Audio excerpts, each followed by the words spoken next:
Filósofo Luiz Felipe Pondé mais uma vez aqui no canal para dar mais uma aula pra gente e o assunto hoje é felicidade. Bem-vindo de novo, Pondé. Obrigado, Gino. Nosso primeiro vídeo a gente falou sobre se apaixonar. Vou botar o link aqui na descrição se você não viu ainda. E hoje felicidade. Isso é bem simples. Simples. Quer começar? Vou começar com uma pergunta bem simples. O que é felicidade? Não temos a mínima ideia.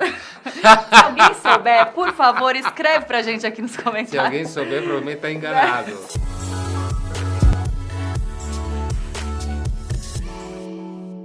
É claro, existem várias formas de definição ou de tentativa de dizer o que é felicidade. A gente pensar um pouco ao longo da história. Já começa, por exemplo, se você acredita em vida após a morte ou não. Se você acredita em vida após a morte, felicidade tem a ver com a eternidade. Do que você faz aqui e vai implicar o tipo de eternidade que você tem lá. Então já mudou o cenário. Se você não acredita em vida após a morte, tem a ver só com isso aqui. Tipo, morreu, acabou. Isso já é um divisor que faz com que, ao longo da história, algumas pessoas associem felicidade a uma vida eterna. Aquela é a felicidade verdadeira. E aqui você tá, tipo, passando testes pra ver o tipo de felicidade que vai ter lá. E a gente vai trabalhar com qual das duas? Eu não vou trabalhar com essa opção.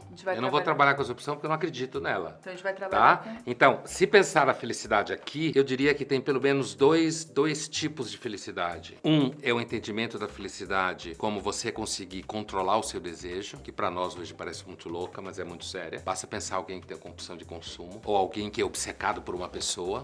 É muito comum na história da filosofia se entender felicidade. Aliás, o nome hedonismo, que hoje significa, sei lá, torradeiro no shopping, sei lá. O nome hedonismo, na origem, hedoné em grego, significa prazer. Mas o prazer pro grego era controlar o desejo. A ideia de que ser feliz é você ser uma pessoa que tem a vida em ordem. Quando eu digo a vida, eu digo as emoções também. É uma pessoa que consegue viver... Principalmente, né? Porque sem emoções em ordem, é sempre ordem. O problema. O pathos, que falava o grego, que desordena tudo, põe tudo fora do lugar. Então, a luta é para conseguir ordenar você por dentro, chegar num estado que a expressão era apateia, que não significa apatia, significa não sofrimento, né? Significa não emoção. Alguma coisa a ver com plenitude? Nada. Só se você entender plenitude como não está sofrendo por desejo. Eu entendo um pouco, sabia? Que não é um entendimento muito comum da nossa época e outro entendimento de felicidade, acho muito típico da nossa época, realização de desejo. O que é complicado, porque normalmente você realiza o desejo, quando realizou não serve mais. Mas é o que a gente entende por felicidade hoje em dia. Realizar o desejo. Eu quero ficar com alguém, eu fico. Não quero ficar, não fico. Quero comprar, compro. Quero trocar, troco. E isso depende de você ter um corpo que dá a você uma longevidade razoável para realizar o desejo. Então a felicidade hoje depende muito da ideia de saúde, de usufruto do corpo, de permanência dentro de algum espectro de saúde e de funções vitais, de funcionar o corpo, né? De você continuar tendo a sensação de que o corpo é seu. Porque quando o corpo adoece, dá a impressão que ele não é seu, porque ele não te obedece mais. Então eu acho que hoje em dia, Júlia, o entendimento de felicidade é normalmente associado à realização de desejo. Mas me parece que faz mais sentido o primeiro exemplo.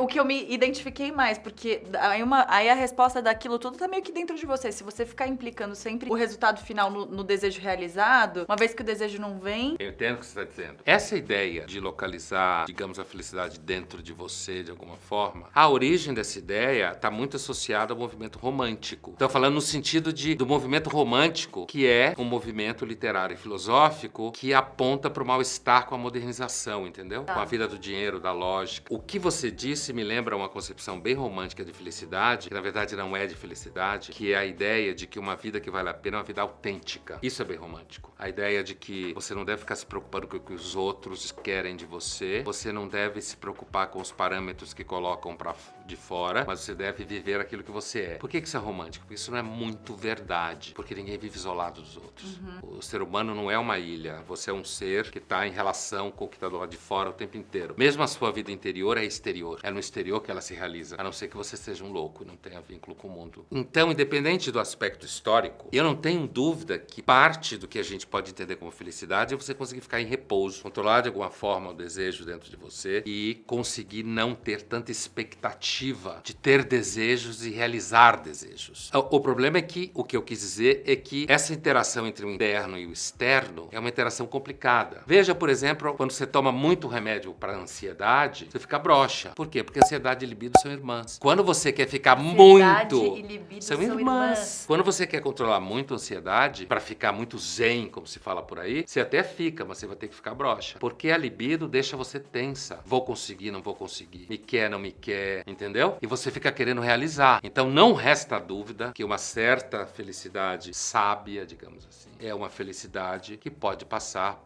pela tentativa de controlar os desejos, sim. Acho que faz todo sentido. E existe uma felicidade constante? Quem tem vida monástica, digamos, monges ou seja lá de que religião for, e coloca certos reparos para manter o mundo meio do lado de fora, talvez consiga isso que os gregos chamam de ataraxia, que é um estado em que sua alma fica plena, sem ondas, no sentido sem paixões. Agora, pessoas que vivem, tipo, uma vida normal, assim, eu também não acredito que você chegue numa felicidade, assim. Se alguém disser, eu sou feliz há 30 anos, você tá mentindo. Acho que é meio roleta russa, meio montanha russa, depende da sorte, de repente tá indo tudo bem, uma coisa estraga. O próprio Freud fala num texto chamado Análise Terminável e Interminável, que tem uma variável contingencial nas coisas. Tá tudo bem, de repente acontece uma coisa ruim. Isso é devastador. Você tá tudo bem, por exemplo, a vida, a família, tá tudo bem, o casal, de repente acontece uma coisa ruim, sei lá, um adoece, um desencana, um se apaixona fora, o filho tem problema, sei lá, alguma coisa acontece, ou no trabalho. Você acha que tá tudo bem, de repente vem alguém e diz, olha, você não vai trabalhar mais aqui amanhã. Sem dúvida, é possível você construir uma vida um pouco menos infeliz. Não torrar todo o dinheiro, não bater cabeça demais na parede, levar em conta certas sabedorias que as pessoas têm no mundo, que estão aí para você usar. Não entrar numas de que tudo que foi passado é ruim, porque é a bobagem. Muita coisa que vem do passado é boa como referência, né? Mas eu acho que a felicidade ela é um pouco,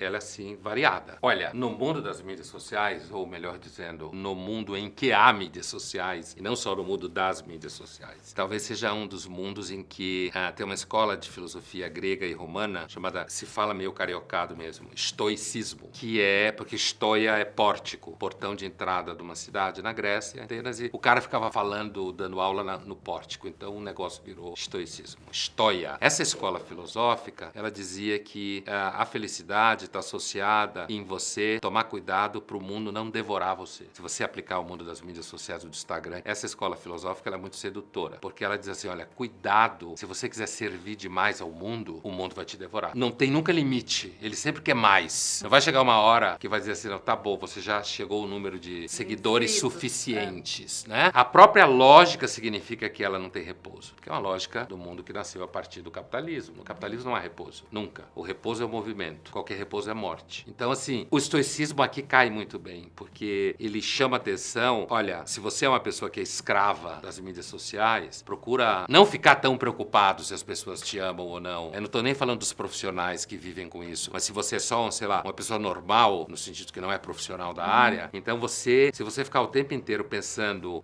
se a sua amiga teve umas férias melhores do que a sua, e você descobriu que alguém fez uma festa e não te convidou, são síndromes que estão descritas por aí. Porque hoje tudo é vazado. Todo mundo fica sabendo de tudo em algum momento. Então, a percepção de repouso, de privacidade desapareceu. Então, eu acho que essa escola, por isso eu lembrei dela, é muito útil, que assim, você deve procurar lembrar que o mundo não é plenamente confiável, que você não deve querer servi-lo o tempo inteiro, senão ele vai acabar com você. Então, eu acho que, apesar de com isso, eu não estou querendo dizer que a vida antes era maravilhosa, era linda, e que a gente tem que voltar para o passado, não tem como voltar para o passado. E nem acho que a vida era linda, maravilhosa. Mas na relação entre opção e felicidade, me parece que quando a vida, sei lá... era mais curto. Era mais curto. Quando a vida é um free shop gigantesco, cheio de ofertas, imagina um free shop gigantesco cheio de ofertas, é um inferno. É porque as mídias sociais criaram uma forma de vida que é uma vida editada. Você edita a própria vida. Eu não tenho uma vida, eu tenho um estilo de vida. Isso é uma boa rota para você parar tomando remédio. Eu tenho um estilo de vida, não uma vida. Isso que eu tô chamando de vida editada. É como se você fosse a estrela de um filme que só existe na sua cabeça. E que você está preocupado em fazer com que os outros acreditem que existe esse filme, que é você editando sua própria vida. Então, é evidente que numa hora você vai fracassar, porque sua vida não é um filme e não dá para editar a vida o tempo todo. É, vai se dar conta que felicidade nenhuma,